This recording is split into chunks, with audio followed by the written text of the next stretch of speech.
So there's a lot of music planned for this evening. For the first time in 20 years, Johnny Neel and the Last Word are reuniting on this stage. So I can't tell you how excited I am to get to see them play, because I moved here 19 years ago. So I haven't seen that before. This is 20-year reunion. We are going to get to have the criminal element out here. What we're going to do next, though, is we're going to watch a video. 50 years. Now, in the back there at the merch table, if you haven't got one yet, you can get a copy of this new album. And it is music from his career of 50 years. That's so much time. He was only 12 years old when he got his first record deal. So he's going to explain a little bit of that on this video right here. This is so well put together. Let's make some noise. He's in the back. He can hear you. Johnny Neel. Well, I'd like to welcome everybody to our little presentation. I hope you have a good time. I know I surely will. Thank you so much. Yeah, man, the first band I was in was called The Shapes of Soul. And it wasn't even my band, it was my brother's band, Dave. And the reason I got into it was because I sat in with him and I sang, and then this guy had a little record label, and he came to see me again, but my audition was playing bongos along with Fingertips by Stevie Wonder. So then I got a record deal. Well, I had no idea what the record deal was. Big deal, right? Well, it was, but I didn't know it. So we keep practicing these two songs, and I'm going, man, what? Come on, fellas, man, let's jam a little bit. So then one day they say, oh, well, I'm gonna go up to the, we're gonna go up to the studio. I said, that sounds cool. You know, I'm doing something different. Well, you know, I got in there and I realized, oh, this is a recording studio. I didn't even realize, you know, that's what we were doing. And then so then somehow the engineer, I don't know, you know, he thought he was a producer. Well, he didn't like the intro. And so I said, oh, really? And then he said, just sing something, and then the band will come in. So I sang what I sang, and I will say that if I would have choked at that point in time, I probably wouldn't have been a singer. But I got through it, and I was happy about that, and so now I'm still singing to this day.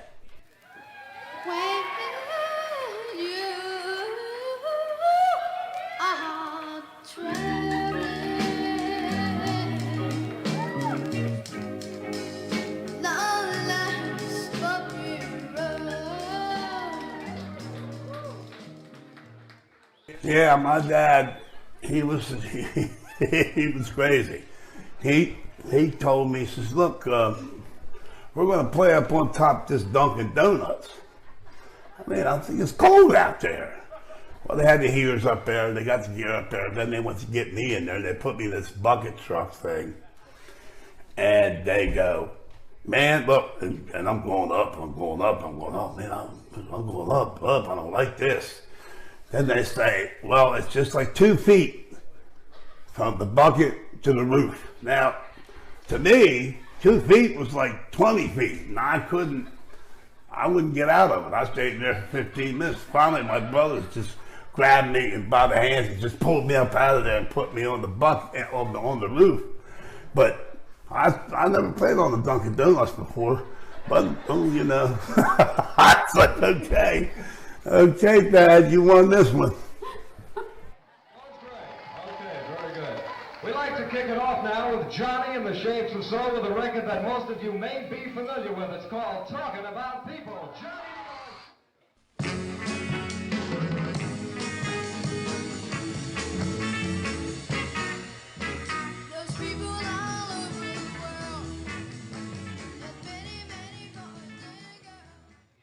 Yeah, it's like back in the day, you know, we made 45s, and I made 7 of those, and so I was really proud. You know, it was the first time I heard it on the radio. It was really cool. So then, you know, after the 745s, I got more little psychedelic, if you know what I'm saying. And then the label disintegrated like they do so well. So, you know, then I had to go into a different thing, and so I'll tell you about that in a minute. Now my time has come, and I must go without the return that I know. We pray to God for one day and tomorrow.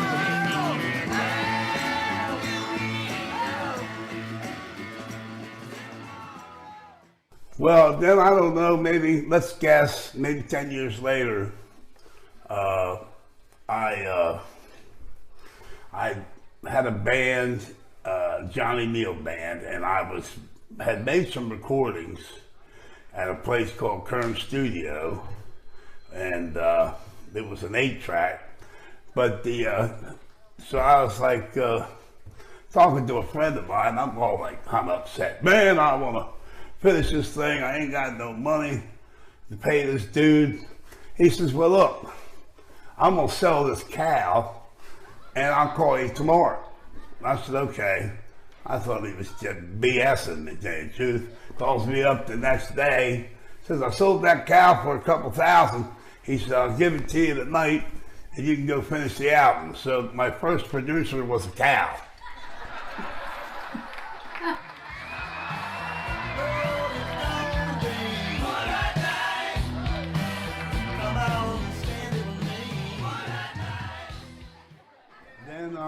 This friend of mine, Ward Camp, wanted to record this live, and that's where You Should Have Been There came into play, and we did that, and that was beautiful. We had 3 girls, the horns, everything.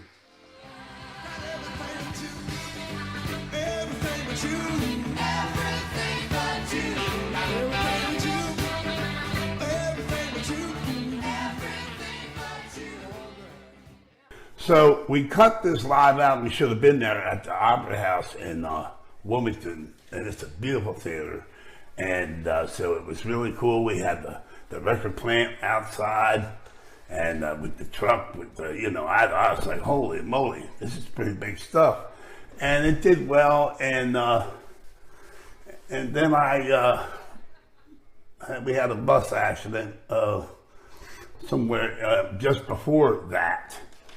And I had, we were on the side of the road, and I was clowning around doing my Johnny Neel tour guide. Yeah, there's a bunch of women on the left and this and that, and we had a flat tire. And so we're just waiting there to have somebody come, you know, hook us up with a tow truck or something, and this tractor trailer hit us, and we all went flying all over the place.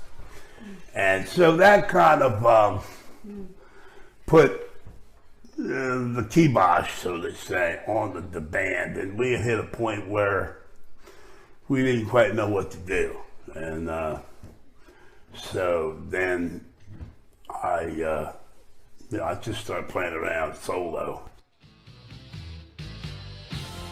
When you gonna settle down, lonesome stranger?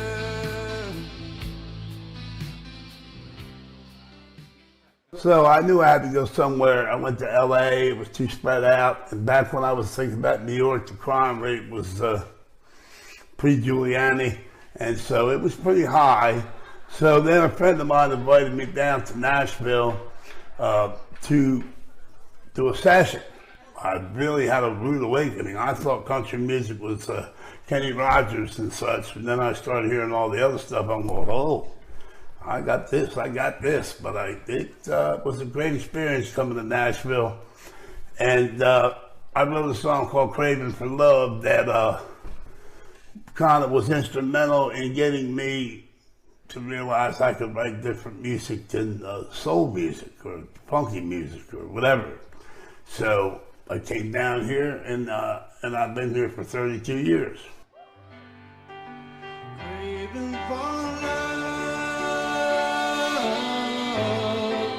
Craving for love. So I came down here, and I was in a band called Blue Monday. They used to play the Bluebird Cafe every Monday night. I happened to get in there because somebody couldn't make it for about 6 weeks. And so Dickie Betts comes in, and here's me playing slide on the synthesizer, which, you know, a couple of people did, but not many. And then, so I got in his band, and from that band, literally, you know, the next, I was in Dickie's band, and I went right to Greg Allman's band, and then I ended up at the Allman Brothers reunion tour, and then I ended up writing songs and playing on 7 Turns, and then, you know, we decided to part ways. But that was a beautiful experience, let me tell you.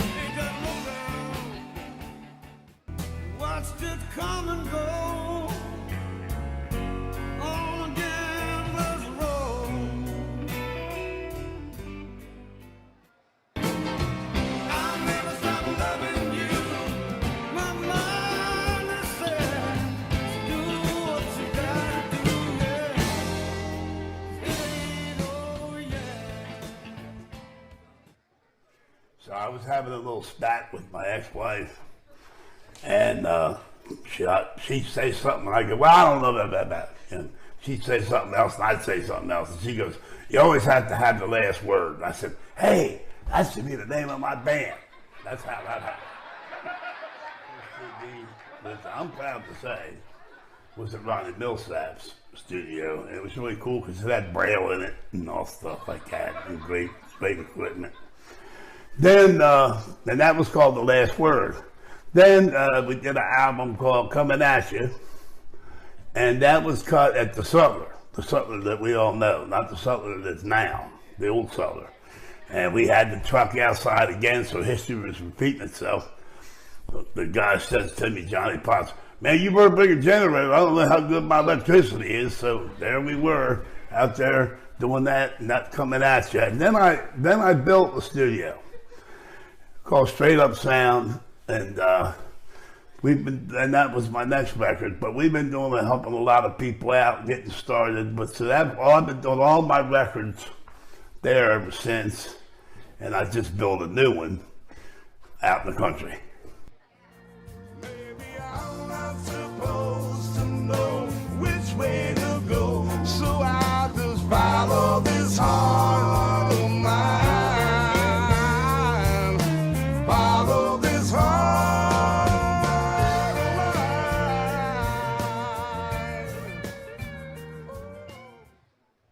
So I'd also like to thank my band that I use now. They're called The Criminals, and you know, but also Wright, Randy Bowen, Kurt Redding, and me, and we've become quite close. We've been working off and on for the last 8 years, and they're helping out so much in the work we do. So I want to make sure I recognize them. And of course, there's a lot of other people, but this is not an award show. It's a fun show.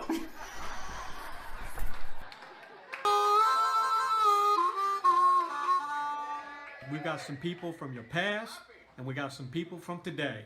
So just hang out, everybody, and check out what they got to say. Ladies and gentlemen, Danny Amalfitano, Johnny's brother, bass player of Johnny Neel and the Shapes of Soul, and Eternal Calm.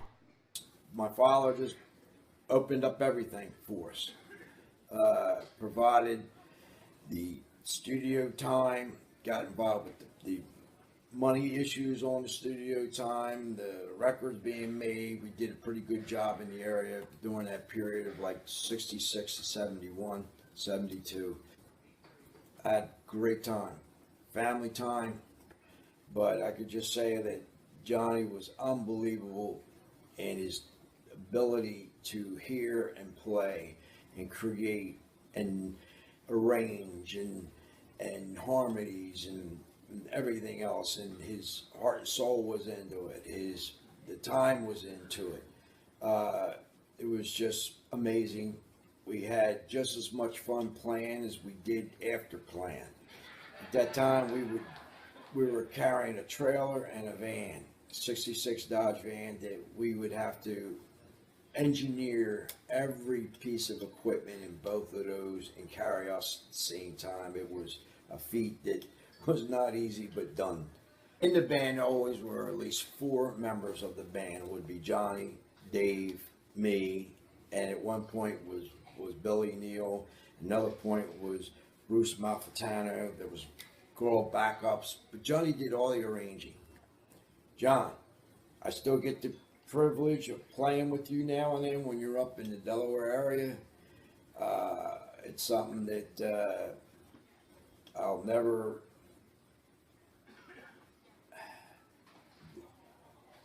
It's just a feeling that comes over you when you're playing, and I love it because it's all made up as you go, and it's a pleasure and an honor to still have that opportunity here and there. Love you, man. I hope everybody enjoys the concert. I'm sure you're going to have to edit the hell out of this. I don't even know how to get it in the email, but you guys will figure it out. Billy Pierce, guitarist with Eternal Calm and longtime friend. I first met Johnny Neel 12th grade. A friend of his brother's brought me over to the house to audition for the guitar player in his band. My first impression of Johnny Neel was, how in the world can this dude be so darn good at such a young age? Johnny's had an influence on me through his songwriting. His melodies were always so strong. He is somebody that's always been able to tell a story. When he tells a story, I can visualize it in my mind like it was a dream or like I lived it. He's a very, very great storyteller.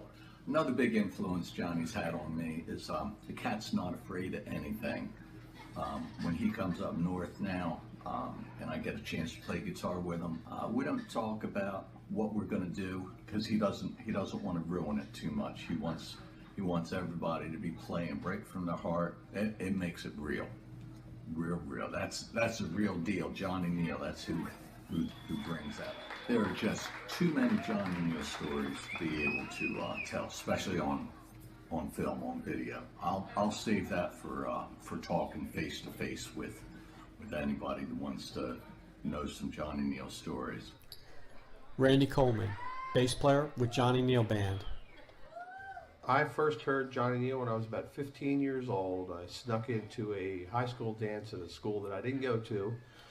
It's called Salesianum Catholic School.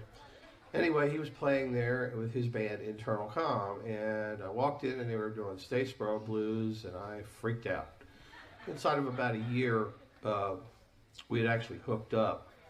We had some dates scheduled at a place called the Mariner in New Jersey, which was right across the bridge, and we didn't want to take any chances of hassles with the police, so they hired John to play bass with his left hand.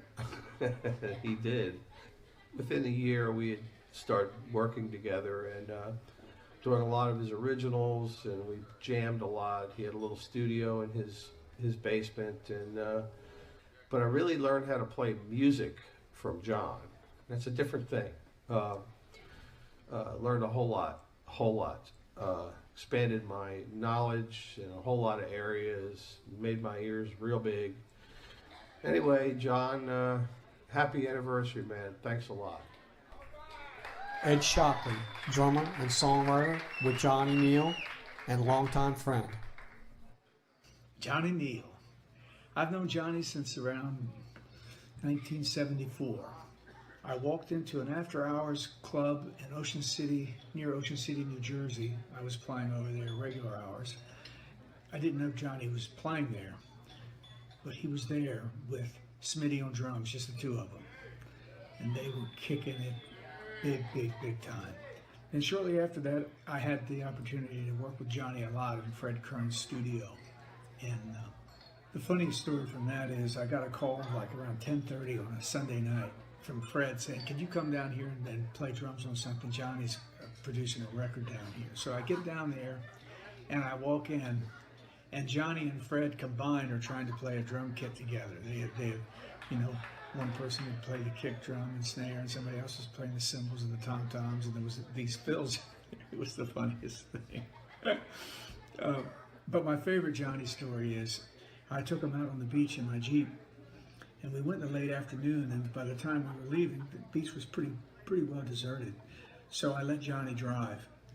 I got him in the car, and I said, look, about 50 yards to your right's the Atlantic Ocean, about 50 yards to your left are some sand dunes, so have at it.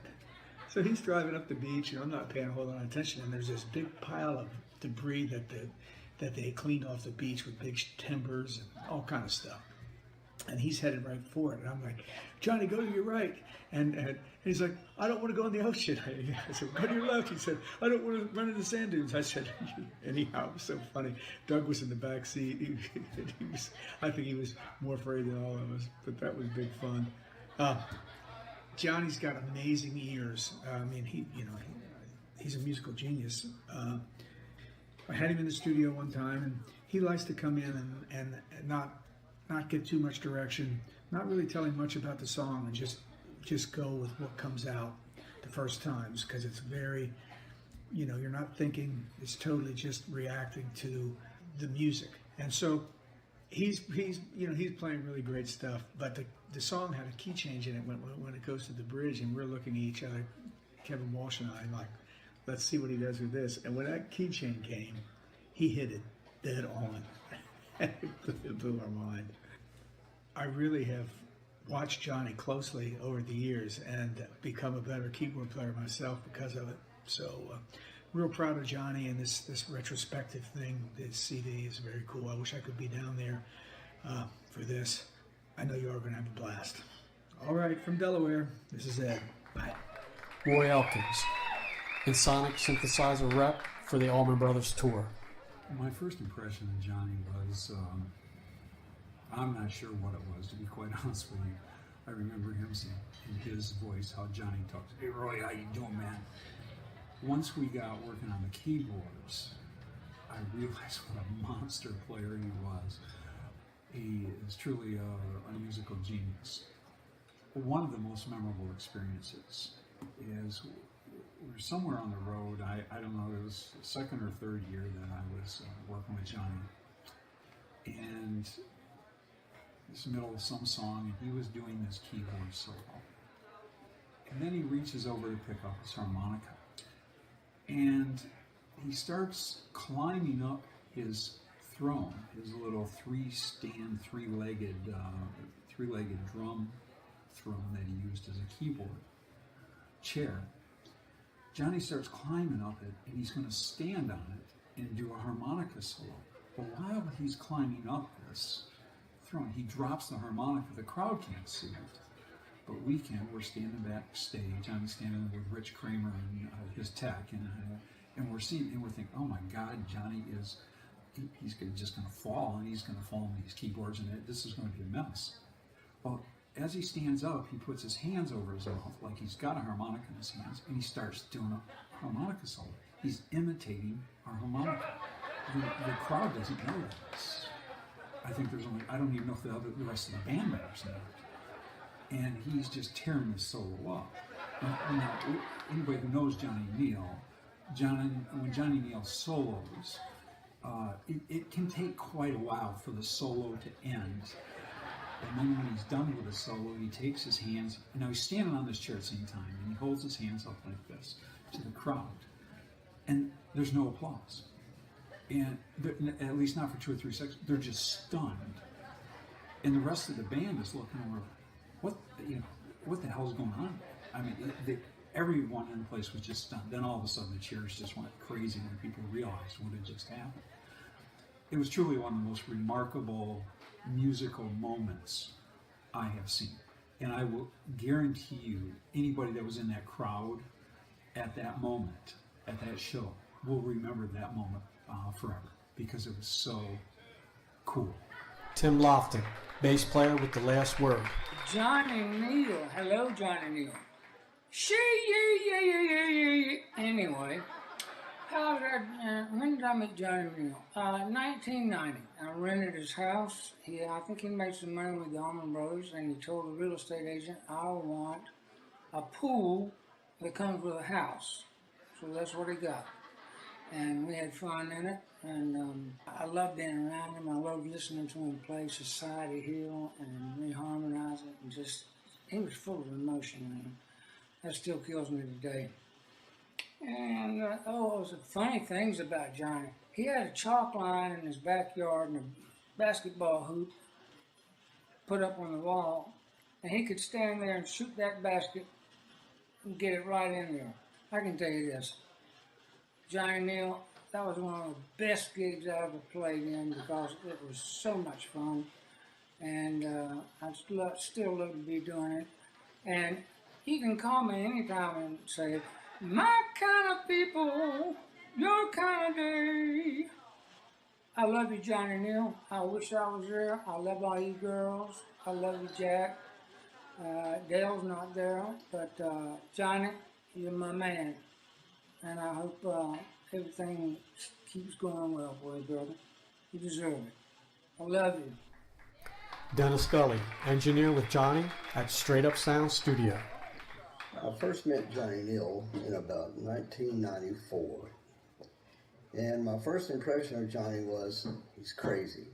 And that's still my impression of Johnny, except I've gotten used to it. When you hire Johnny Neel to play on something, you get the same Johnny Neel that would be playing on any major record session he'd be playing on with the Allman Brothers or anybody else. And most memorable story, I could write you a book. Some of them I couldn't print, but some of them I can.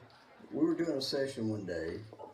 They wanted us to overdub keyboard parts on a song that had a crowd screaming at the front. There was no count. The keyboard started the song. Johnny we couldn't figure out how to do it because there was no count till the drums came in with a hi-hat. I left the studio. Johnny calls, tells me to come back just for a few minutes. I came back, we were working with 2-inch tape. He had me pick the tape up, flip it over backwards so it would run in reverse. And while it was running, we heard the hi-hat and he overdubbed a click where that stopped to count backwards about 8 beats. So when we flipped the tape over, he had a click before the hi-hat ever started. He knew where to start playing. So, sort of a genius, you know, I'm not going to go that far because he's got a big enough head as it is, but it was pretty impressive too. We've been partners in crime for about 25 years now. Doug Jones came into the picture 15 years ago maybe. It's been a great partnership ever since. Shane Theriot, former guitar player with Johnny Neel and currently with Daryl Hall. Hey Johnny, it's your old buddy Shane. Man, we go way back. There's so many stories I could tell. There's just not enough time, and it's probably not the right situation to share some of these stories. But I'll never forget the first time I met you. I just moved to Nashville and went over to your house, and you were so nice and encouraging, and you told me to come downstairs and listen to some music in your basement, and I followed you down, and that's when I almost tripped and broke my neck because it was pitch black in the basement, no lights. But I learned after quickly, and I remember you telling me and giving me confidence and telling me that, yeah, you'll be okay as long as you play a little C and W. And you were right. You were always right about a lot of things. Musically, I think you're a genius, Johnny, and I learned so much from you. I appreciate you giving me my first break in Nashville, playing with your band, and probably a lot of the people you're playing with at your gig tonight. You had faith in me to come after Jack Pearson, the great Jack Pearson, and try to step into those huge shoes, and you forced me to grow, and I'll never forget that. So many great stories. I remember doing that session with you once where you showed up, a Christian music session, and you were wearing cut-off shorts and no shirt and barefooted drinking beer at 10 in the morning, and you did these amazing George Martin string parts and these Beatle cello parts. So everything was one take. And one thing I learned from you is not to worry about things being too polished. Let it breathe a little bit. And there's a lot of lessons that, you know, I still resonate with me that I got from you. So anyway, hope you have a great night. You're a really important person to me, and love you. Shiho and I love you. Take care.